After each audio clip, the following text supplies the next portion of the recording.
फैजाबाद धरने से जनरल फैज का कोई ताल्लुक नहीं था। साबिक वजीर आजम और वजीर दाखिला ने हाथ खड़े कर दिए।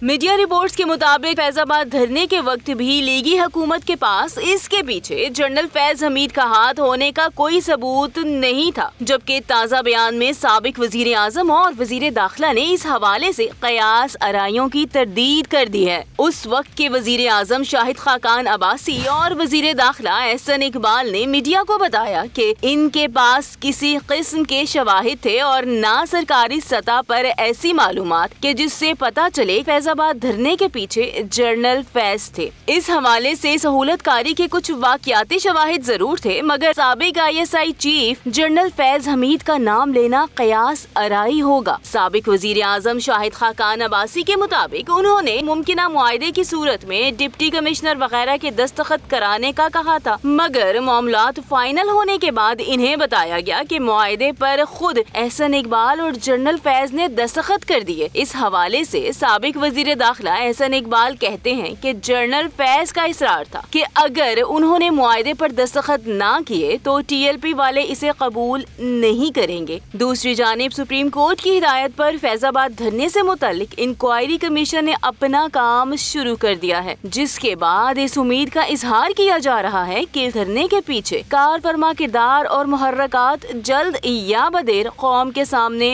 जरूर आएंगे।